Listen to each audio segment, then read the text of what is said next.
Hello friends, कैसे हो आप सब। तो आज हम चैप्टर नंबर 10 करने वाले हैं BSOG 173 का। तो ये मोस्ट इंपॉर्टेंट क्वेश्चंस वाली सीरीज चल रही है, आपको पता ही होगा। अगर आपने पहले की वीडियोस नहीं देखी है तो आप इसको देखने के बाद जो पहले की वीडियोस है उसका लिंक आपको डिस्क्रिप्शन में मिल जाएगा। जितनी भी वीडियोस अभी तक आई हुई है, यानी कि 1 2 3 4 जो चैप्टर्स हैं आपके, वो सभी कंप्लीट हो चुके हैं। मतलब कि मैंने चैप्टर वाइज क्वेश्चन आंसर कराए हैं इसके अंदर। जितने भी चैप्टर्स हैं उन सभी के क्वेश्चन आंसर आपको वहाँ पे अवेलेबल मिल जाएंगे। ठीक है, यानी कि पर चैप्टर में से 1 या 2 क्वेश्चन मैंने कराया है जो कि एग्जाम में आया है। ठीक है, पिछले साल लगभग 2 साल का मैंने क्वेश्चन पेपर जो है वो एनालाइज करने के बाद आपके क्वेश्चन आंसर कराए हैं। कुछ चैप्टर्स लीव भी किए हैं क्योंकि उसमें से सवाल आते नहीं है, तो फिर इसलिए उसमें मैंने लीव किया है। सबसे पहले आपका जो सवाल बनता है इस वाले चैप्टर से वो है आपका, देखिए, स्वतंत्रता इंडिपेंडेंस के बाद विकास के भारतीय अनुभव का वर्णन कीजिए। कुछ इस तरीके से सवाल आपका पूछता है। आपके डायरेक्टली ये चैप्टर के अंदर दिया हुआ है, जो आपका चैप्टर नंबर 10 है, वहाँ पे डायरेक्टली वहाँ पे शो कर रहा है स्वतंत्रता के बाद विकास, भारत का विकास या विकास, इस तरीके के जो है आपको बता रहे हैं वहाँ पे। तो वहाँ पे भी आपको आंसर मिल जाएगा इसका। पर मैंने जो पॉइंट्स बनाए हैं वो शायद वहाँ पे ना हो अवेलेबल, तो टेंशन मत लेना, सब कुछ सेम है। ठीक है, कुछ ऐसा अलग भी नहीं है। कुछ एक्स्ट्रा इन्फॉर्मेशन के लिए शायद मैंने कुछ ज़्यादा आपको बताने के लिए ऐसे लिखा होगा अलग तरीके से। बाकी सब सेम है, आपकी बुक से ही है ज़्यादातर चीज़ें, पर कभी कभी करना पड़ता है ताकि आपको ज़्यादा कंटेंट मिल पाए। ठीक है, एग्जाम के टाइम पे हमारे पास बुक में कंटेंट नहीं हो पाता है। ठीक है, पॉइंट्स कम होते हैं तो हम लिख नहीं पाते एग्जाम में। अगर पॉइंट ज़्यादा होंगे तो लिख जाएंगे। ठीक है, तो इससे क्या होगा, नंबर भी अच्छे आएंगे, क्योंकि ज़्यादा पॉइंट्स होंगे तो आप ज़्यादा उसके एक्सप्लेन करोगे, ज़्यादा पेज भरेंगे और आपके नंबर अच्छे आते हैं। सबसे पहले मैंने यहाँ पे एक छोटा सा इंट्रो लिखा है इसका, ये वाला, कि भाई इंडिपेंडेंस के बाद कैसे कैसे क्या क्या हुआ, क्या गवर्नमेंट ने क्या क्या काम किए, उसके बारे में लिखा हुआ थोड़ा बहुत। बस इतना सा लिखना होता है आपको, ज़्यादा कुछ नहीं है। इंट्रोडक्शन के अंदर मेन काम जो है हमारा यहाँ शुरू होता है। मैंने क्या किया है, पॉइंट बनाया है प्रगति के ऊपर। प्रगति के कुछ मुख्य क्षेत्र थे।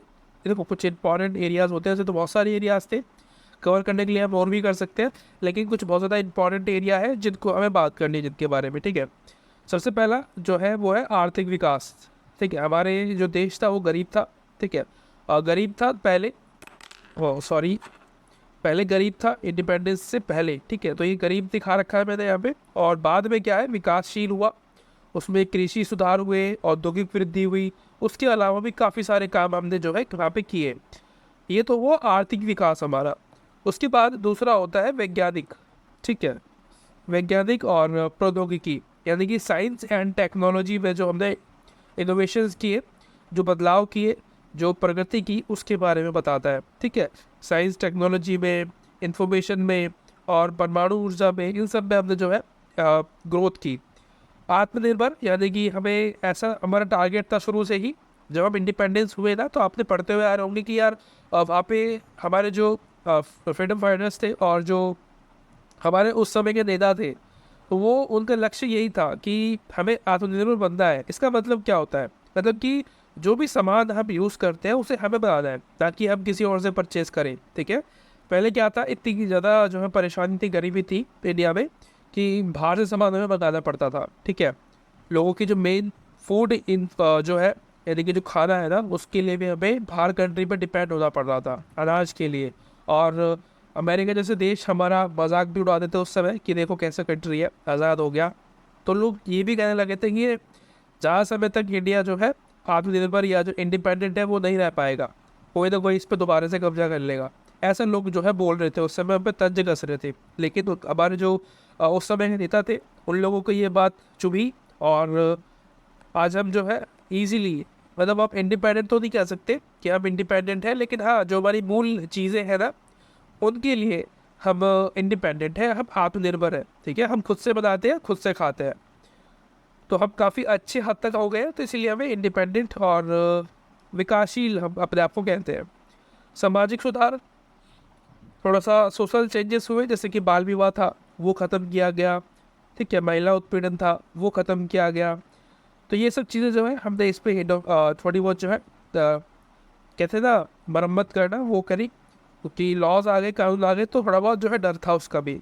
एजुकेशन पे काम किया, उसमें हमने आर्ट एंड आर्टिस्ट के लिए देखा, टेक्नोलॉजी को देखा, साइंस को देखा, ठीक है, इसरो को देखा। तो आज आप देखते हो अभी बहुत सारे जो नए नए मिशन हैं वो लॉन्च किए जाते हैं। आदित्य L1, L2, L3 और भी अभी ये आदित्य कुछ करके चंद्रयान करके आया था वो, ठीक है, एक चंद्रयान था, अभी आदित्य वाला जो था वो भी चल रहा है। तो ये सब जो है अलग अलग मिशन जो है इंडिया के रहते हैं। ये दिखाता है कि हम विकासशील जो है कंट्री है। उसके बाद कुछ कमियां भी थी, कुछ चुनौतियां भी आई हमारे सामने। देखो, काम करेंगे तो प्रॉब्लम्स तो आएंगी ना। तो क्या है, वो है हमारी बेरोज़गारी, सॉरी पहले गरीबी की बात करते हैं। तो ये गरीबी है पहली, कि भाई लोगों के पास खाने के लिए खाना भी नहीं था। और नहीं, आज भी ये जो है बनी हुई है। आपको पता है सरकार जो 80 करोड़ लोगों को जो मुफ्त राशन देती है, जो देने की बात करती है, वो क्यों करती है? क्योंकि उनको पता है रियलिटी कि भाई 80 करोड़ लोग ऐसे हैं जिनके पास खाने के लिए भी खाना नहीं है, भुखमरी के हालात पे है वो लोग, ठीक है। तो सरकार जो है उन सबको छुपाने के लिए ऐसा ऐलान जो है ऐलान करती है कि हम सब लोगों को जो है 80 करोड़ लोगों को रोज़गार देंगे, सॉरी रोज़गार की बात कर रहा हूँ, राशन देंगे, ठीक है। रोज़गार दे दिया तो बहुत अच्छी बात हो जाएगी, फिर तो ज़रूरत ही नहीं है सरकार को ऐसे खिलाने की। अब रोज़गार देते ही नहीं है तो इसलिए राशन दे के जो है उनको चुप करा रहे हैं बस। उसके अलावा रोज़गार जो है ये बहुत ज़्यादा बड़ी दिक्कत है इंडिया में, अभी भी बनी हुई है। अब जैसे आप और हम है, बहुत सारे लोगों के पास जॉब नहीं होती है। और देखो, जॉब तो है, ठीक है, ऐसा नहीं कह सकते कि जॉब नहीं है, लेकिन अब 15-10 हज़ार की जॉब करोगे क्या आप? ठीक है, आपको ये भी पता है कि फ्यूचर में कोई सिक्योरिटी नहीं है, कोई सेफ्टी नहीं है, पता नहीं आपको भविष्य में निकाल दें, क्या पता आपकी शादी हो जाए, आपके पास एक रिस्पॉन्सिबिलिटी हो, आपके बच्चे हो जाए कल को। तो उस समय में जो है वो जॉब आपके लिए बिल्कुल भी सूटेबल नहीं रहेगी, क्योंकि कोई पता ही नहीं है उसका, आपको निकाल दे कल को, कंपनी फायर कर देगी, आपने अब जगह नहीं है हमारे पास, सॉरी। उनको तो बस एक शब्द कहना है, कभी कभी सॉरी भी नहीं बोलते कि नई जगह नहीं है, आप जाओ यहाँ से। तो आप ज़बरदस्ती भी नहीं कर सकते, ठीक है। और इसलिए लोग जो है गवर्नमेंट जॉब की तरफ भागते हैं कि यार सिक्योरिटी है, अब हेल्थ भी अगर ख़राब होती है तो कोई बात नहीं, छुट्टियाँ वगैरह मिल जाती है, और सरकार की तरफ से थोड़ी रियायत मिल जाती है, थोड़ी जो खर्चा होता है हेल्थ में वो आपका जो है कवर हो जाता है सरकार से। तो ये फ़ायदा होता है, इसलिए जाते हैं लोग जॉब, सरकारी जॉब के लिए। अगर ऐसे ही प्राइवेट में हो जाए सबके लिए तो वहाँ पे क्यों रह जाएगा कोई, सॉरी प्राइवेट के अंदर अगर ये सब चीज़ें हो जाए तो फिर दिक्कत ही क्या है, ठीक है। अगर एक सेफ्टी रहे बंदे के पास कि यार नहीं, अब मुझे कोई दिक्कत नहीं है, मैं हटूंगा तो नहीं, अगर मेरी गलती नहीं होगी तो मैं नहीं हटूंगा।